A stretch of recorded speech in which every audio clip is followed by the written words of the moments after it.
नमस्कार दोस्तों, कैसे हैं आप लोग। उम्मीद है अच्छे ही होंगे। आज जिस टॉपिक को मैं डिस्कस करने जा रहा हूं वह टॉपिक अमूमन आए दिन सुनने को हम लोग को मिलता है कि फलाना साहब सस्पेंड हो गए या मेरा मित्र वह सस्पेंड हो गया। तो सस्पेंशन पीरियड में जीवन निर्वाह भत्ता यानी सब्सिस्टेंस अलाउंसेस दिया जाता है। तो प्रश्न उठता है, आखिर ये सब्सिस्टेंस अलाउंस है क्या, या जीवन निर्वाह का जो भत्ता दिया जाता है यह क्या होता है, या इसको क्यों दिया जाता है, या इसका अमाउंट होना क्या चाहिए। इन सारे जो छोटे छोटे इश्यूज हैं उस इश्यू को मैं आज क्लियर करता हूं। जो डिपार्टमेंटल प्रोसीडिंग में अमूमन लोग कंफ्यूज हो जाते हैं कि सस्पेंशन कब किया जाता है, डिपार्टमेंटल प्रोसीडिंग में किया जाता है या उसके बिना किया जाता है। सब पे मैं आज के इस टॉपिक को क्लियर करता हूं आप लोगों को। तो चलिए इस टॉपिक में अंत तक बने रहिएगा। टॉपिक का जो मैंने शीर्षक रखा है वह है सब्सिस्टेंस अलाउंस यानी जीवन निर्वाह का भत्ता। पहला प्रश्न उठता है कि आखिर जीवन निर्वाह का भत्ता है क्या। ऐसा भत्ता जो आपके जीवन निर्वाह के लिए जरूरी है, आवश्यक है।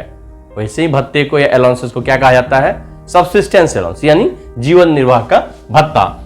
यानी यह देना जो है मैंडेटरी है, डिपार्टमेंट को वो देना ही पड़ेगा उसको, क्योंकि डिपार्टमेंट वो वह कार्यरत था, डिपार्टमेंट को वह सेवा दे रहा था, इससे वह डिजर्व कर रहा था। सिर्फ वो ही नहीं, उसके सैलरी उसका परिवार भी डिपेंड करता है। उसके बच्चे हो सकता है एजुकेशन ले रहे हो किसी प्राइवेट स्कूल से, या उसका ट्यूशन फी हो, कुछ भी हो। तो वो जो जीवन निर्वाह का जो कॉन्सेप्ट है वो वहीं से आता है, इसलिए उसको जीवन निर्वाह का भत्ता दिया जाता है या उसे जीवन निर्वाह भत्ता कहा जाता है, सब्सिस्टेंस अलाउंसेस। दूसरा क्वेश्चन, व्हेन अलाउड यानी यह कब दिया जाता है। अमूमन देखेंगे सब्सिस्टेंस अलाउंस जो है वह सस्पेंशन पीरियड में दिया जाता है, क्योंकि आपकी सैलरी जो भी है, basic salary plus HRA plus DA TA जो भी हो उसके जॉब के अकॉर्डिंग वो आपको अमूमन मिलता जब आप कार्यरत होते हैं। लेकिन जब डिपार्टमेंटल प्रोसीडिंग स्टार्ट हो रहा होता है तो आपको सस्पेंड कर दिया जाता है। तो प्रश्न उठता है, क्या सस्पेंड आपको डिपार्टमेंटल प्रोसीडिंग के टाइम में ही किया जाएगा या कभी भी किया जाएगा। जी हां, कभी भी किया जाएगा, लेकिन कारण बताया जाएगा क्यों किया गया है। इसका कारण आपको जस्टिफाइबल रीजन दिया जाएगा कि आपको इस कारण से सस्पेंड किया जाता है। ऐसा नहीं कि मन में आया अधिकारी को, ऊपर वाले ऑफिसर्स को आपको सस्पेंड कर दिया। जी नहीं, वो सस्पेंड नहीं कर सकते हैं जब तक कि कोई रीजन ना हो। अमूमन डिपार्टमेंटल जो प्रोसीडिंग होता है उससे पहले या डिपार्टमेंटल इंक्वायरी से पहले आपको सस्पेंड कर दिया जाता है। इवन उस समय भी, सस्पेंशन के टाइम में भी आपको जो है सब्सिस्टेंस अलाउंसेस देने का आपका राइट है, वह कोई आपको चैरिटी नहीं दे रहा है। ठीक है, तो चलिए कब दिया जाता है, ये सस्पेंशन के पीरियड में आपको सब्सिस्टेंस अलाउंस दिया जाता है।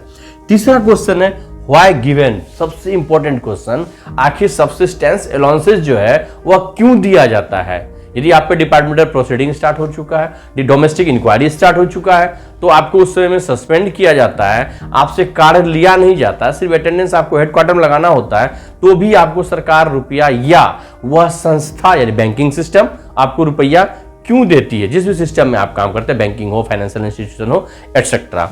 तो सबसे बड़ा जो ब्रह्मास्त्र आप बोलते हैं या बोलते हैं कि जो बेस है वह संविधान में दिया गया है, अनुच्छेद 21 यानी आर्टिकल 21, जो कहता है right to life and personal liberty.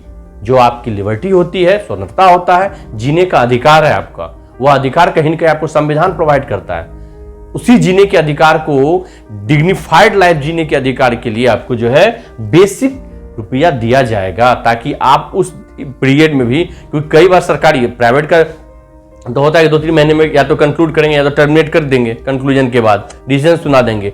सरकारी महकमा का तो ये हाल है कि आप 2-3 साल नौकरी बची हुई है तो आपको सस्पेंशन पीरियड में ही आपको आप रिटायर भी हो जाएंगे। जी हाँ, कई सारे केसेस हैं मेरे पास, धीरे धीरे मैं सब लाऊंगा, सारे जो परत है सबको मैं खोलूंगा आने वाले टाइम में।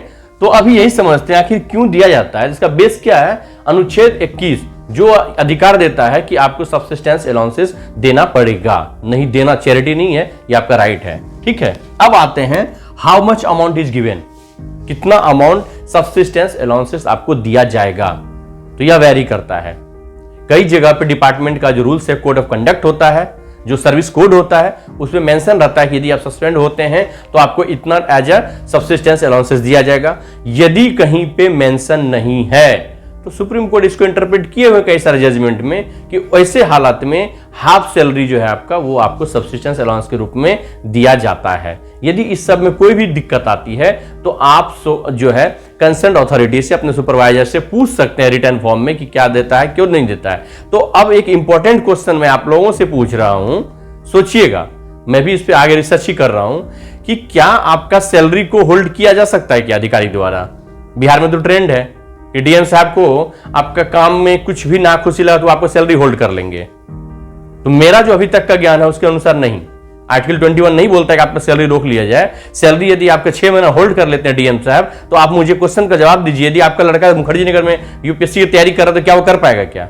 यदि आपके बच्चे डीपीएस स्कूल में पढ़ रहे हैं तो क्या उनको ट्यूशन फीस देना संभव हो पाएगा 6 महीने तक? जी नहीं। यदि कोई भी ऐसा करते हैं तो वह गलत कर रहे हैं, मानवता का आधार तो कर ही रहे हैं, कहीं ना कहीं लीगली भी ये रॉन्ग है। सैलरी होल्ड करने का राइट आपको कोई किसी भी कोड में नहीं देता है। बाकी मैं रिसर्च कर रहा हूं, मैं इस पर जरूर वीडियो लाऊंगा। यदि आप लोगों को मेरा वीडियो अच्छा लगा हो, कृपया करके इसे आम जन तक जरूर पहुंचाएं। जय हिंद।